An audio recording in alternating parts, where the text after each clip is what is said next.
to wacho weche maricho to koro en makapon gavana okawo to bedo advisor mar gavana pamo ok en advisor oni gavana moro miluongo ni Awete koro Awete no penji ni bwana wadwaro communication director ka nyakubed gini to penjo digri marango digri be tiyo tich ka no kao kamugo ni Juma okedo communication director kama no kodhi school hivi gigi advisor mi wacho no Awete na wacho pila advisor marango nge angota ni gavana advisor mi wacho gigi Ki wacho ni advisor wicho ko tusipege unge sirkal ka wadwa bedo gi psychophancy majok mabiro one thing kanyalo medo gimoro matin e wach mar investment Oma Bay ne watimo investment moro miluongo ni mokwa ba sirkal ma Oma Bay noketo pesa e project that was an investment man not in record county government ma Oma Bay not well thought of sani kore use kakidwa use benda dono kakibro use to nyalo bet ni governance ma Oma Bay jok maran Oma Bay maneno keteno omiyo gore piny no e mabro nyiewe ichano ko gore piny ichane pongo wadwa nen pong anyway management no wacho ni gimoro malich nya pare ka Sharon gino landika ginene koro gimatimore mano Kigoto maize milling plant where did it go? It disappeared. Number 2, last 2 years ago, I think last year, Serikal Masiaya noketo 500 million to Moses Kuria, Minister mar Trade and Investment. National government booked 500 million kwa gero mulungu industrial park Gotakara Siaya. Gino ogore piny okuti lumi matwiye. Nikech mokwongo kama nodhi ogere kamilungu Gotakara no. En bungu kamoro ma joko dakie. Koro kata kaka no chak gere ongo mo gere kama ji onge. It's a problem of mistake. Onego bedno beda piny yawa gindwa gere no kae. What do we need to do? Feasibility timo. Kamiti gere chande. Idhi gero nyaka udi ma ji dakie koso ji biro bet ka wuok kure ka dhi e tijno. Is it viable? Mondi kete kacha. Koro gino mano was an investment. Mano nene koro. County government say okay to 500 million. National government okay 500 million. Gotakara. Chieng mane itimo launching mar gino. Pomp and Kala, the best speeches ever. Nikoro wadhi bedo first world country makoro gini kore gimoro malich kabisa.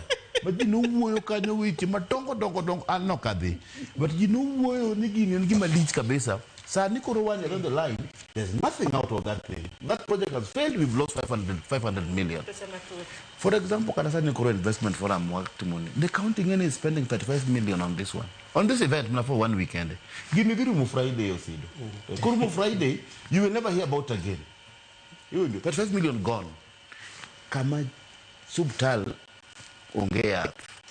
Get me right. Priority magwani kani. So we should get back to our people now. It is sad situation.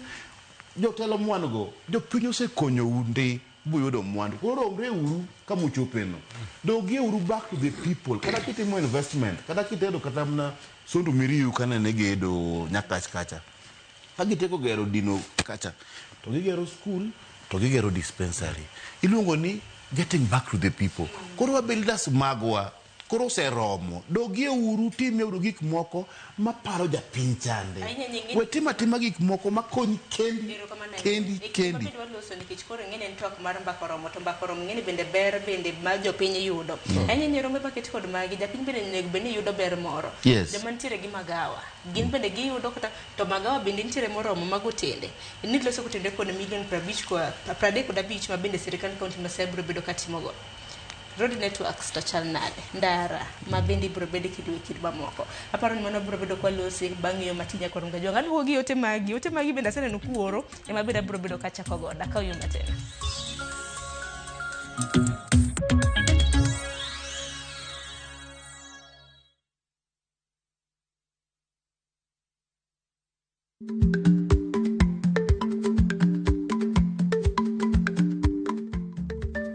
Dako muol kadonjo, matiende ni, bedo ni ng'ato ling e kinde ma owendo, ok ofulo ni omuol, samoro en kod kido mamoko.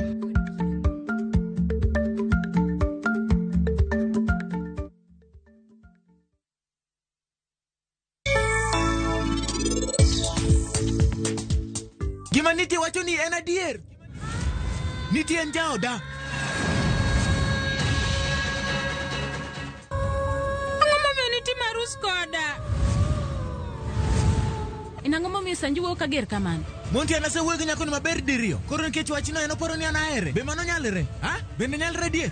Samoro nyalre lek mari. Anero Rajiv ni gera mar adier. To koro sani otimre koda kama.